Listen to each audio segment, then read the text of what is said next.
What's up, soul family? It's another day on Starship Earth, and we're sending gratitude into the cosmos. Today I want to talk about the many stages and phases that we go through during our spiritual awakening process, during our ascension process.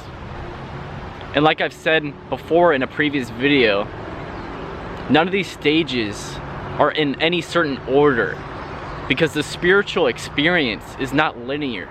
Our healing process is not linear. So you may fluctuate between each stage, or you may experience one of these stages at any time during your awakening process. Because everyone's experience is unique to itself. Everyone has their own unique journey that they're going through. I just want to share some of the stages that I've went through, or that I'm currently going through, when I look back on my journey, or when I reflect on my current journey, so that maybe it'll help you navigate or understand your process a little better.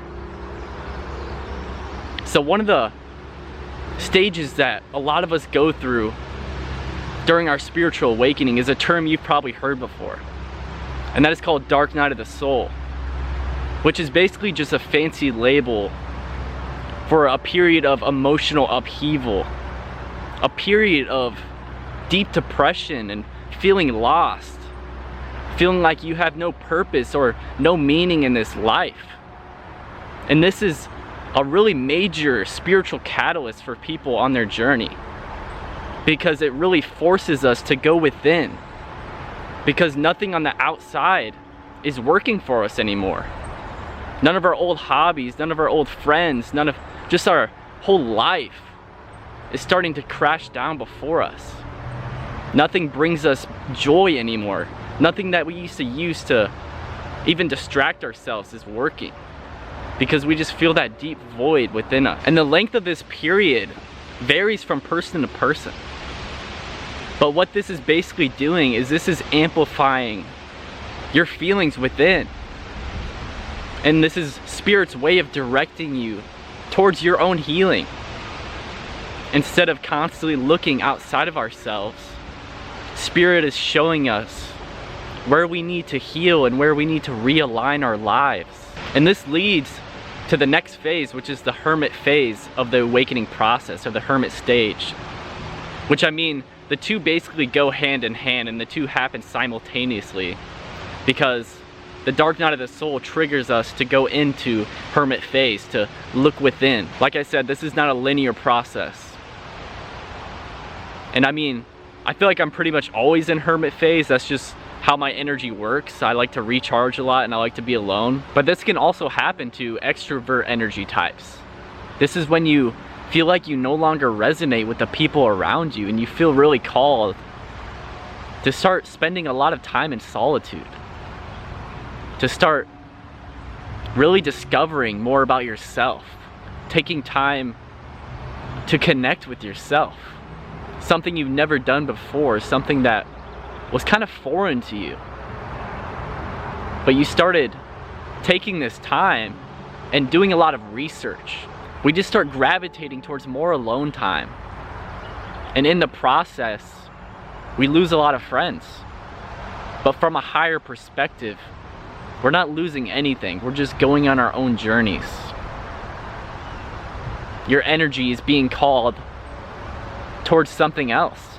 And during your alone time, you start doing a lot of questioning your life, questioning the meaning of life, questioning the meaning of this universe, and why does this all exist? Questioning your own existence. Who am I? What is my purpose? Why do I exist? And this leads you down many different rabbit holes, and each rabbit hole leads you towards another rabbit hole. But you're basically just drawn to many esoteric topics. Knowledge that is usually unknown to the common man. One of the common symptoms during this phase and during this awakening experience is the feeling of being lost, or the feeling of not even knowing who we are anymore, because we don't connect with who we used to be, and we don't know yet who we are becoming. Or I should say, unbecoming, because this is a process of shedding the layers. We are shedding the layers of our false self.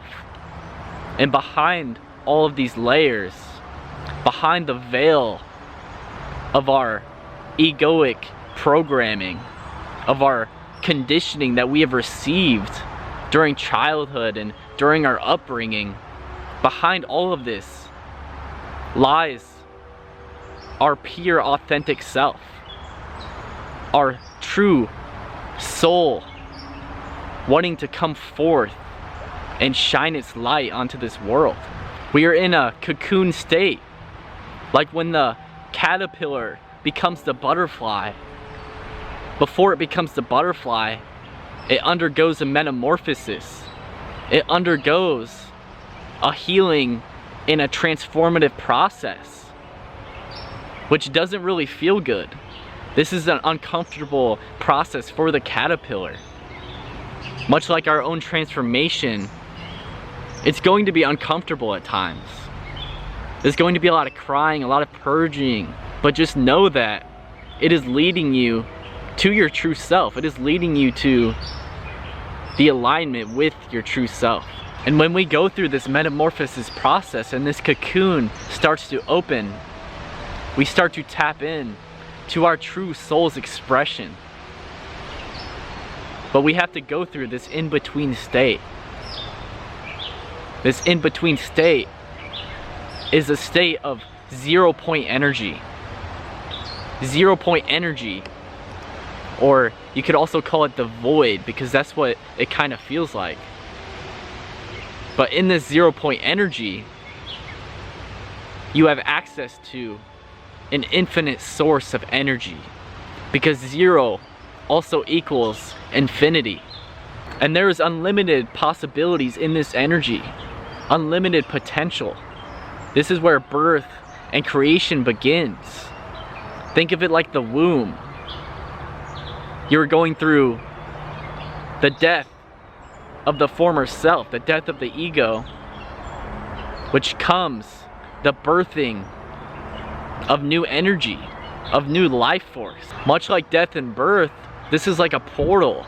So think of it like this when you're going through this process, that you are going through many portals as you transform. Portals that take us to new timelines and new ways of being, new ways of understanding and perceiving this reality. That's why we always see 1111. This is a portal number, a portal and gateway number that leads us to new expansion, expanding our mind and expanding our consciousness. This is the energy of the truth seeker. The hermit traverses through the darkness holding his lantern, which represents the eternal flame of spirit. He's being guided by the eternal flame of spirit. So remember this when you are in this dark phase, when you're traversing your own unconscious world. Remember that you're being guided by a higher force of energy. You're being guided by a divine source of energy that exists within you. You are connected, your soul is connected to a higher divine source of energy. So always remember that when you feel lost on your journey. But oftentimes this hermit phase leads us to an experience, leads us to a profound and mystical experience that opens up and expands our perception of this reality. And this is called the expansion phase. I was feeling really drawn to start meditating and opening my third eye, because I was feeling really lost and I was looking for deeper meaning in this life.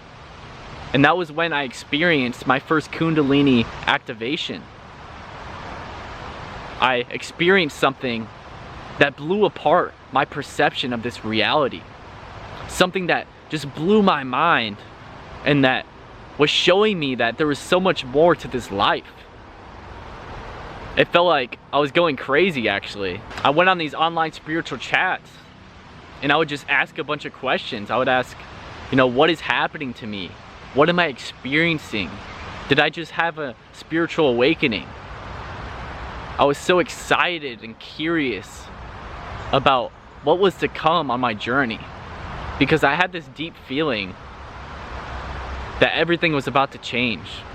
And that's when I started experiencing a bunch of synchronicities, and I started experiencing more connection to the spiritual realms and to the divine, because I went within and experienced an expansion of my consciousness.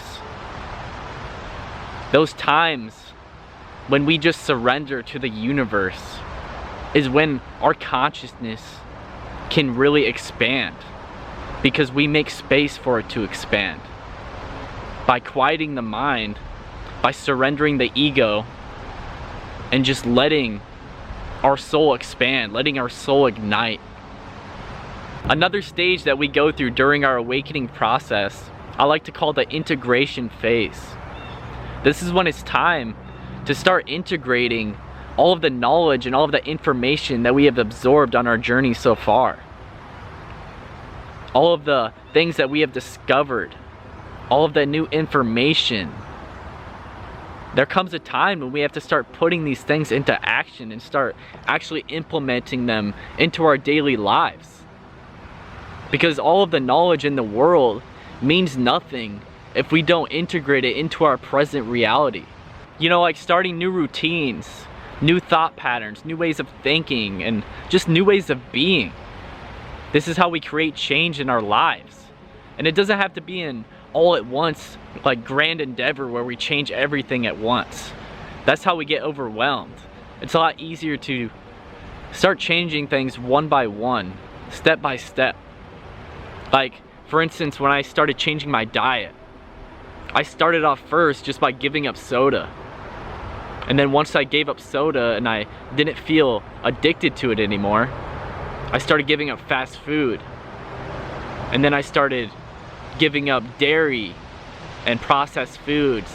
And then one of the last things I gave up was added sugars in foods. And it went a lot smoother by doing it this way, because I wasn't trying to change everything at once. When we try to change everything at once, this creates a lot of resistance and we're putting a lot of pressure on ourselves. It's just much easier to succeed when we're going with our own flow, going with our own natural rhythm, listening to our body and listening to our intuition, because we all have an internal compass that we can listen to. Listening to our innate wisdom and intuition, and listening to those little nudges that we receive from spirit that will tell you when the time is right. You will feel it. You will just feel that inner knowing that it's time. It's time to make that change. And what comes after the stage of integration, where you've really integrated and implemented some changes in your life, is the stage of embodiment. This is where you're really starting to embody your higher self. And this is where you are embodying your role as a teacher, as a healer, as a lover, as a musician. Whatever your passion is, you are embodying it. You are embodying your soul's expression. You're living your dharma. You are in alignment with your heart's desire. This is the stage where you really start embodying what you have learned on your journey. And you start embodying your love, your heart, and your true authentic expression. And you really start feeling called to start showing up for yourself in many different ways. You start listening to your intuition more. You start following that internal guidance, and you start trusting and believing in yourself, believing in your own abilities, believing in your divine gifts. And you're finding more peace within yourself that you've always longed for, because you have taken those steps towards alignment with your true self, and you continue to take those steps.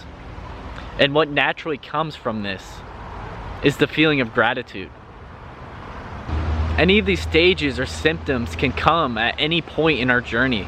Like I said, this is not a linear process. You might even fluctuate between all of these stages in 1 week. That's how crazy this experience is. This life is a trip. Literally, this is a journey. And we're all here. We're all here to learn, to expand, to experience.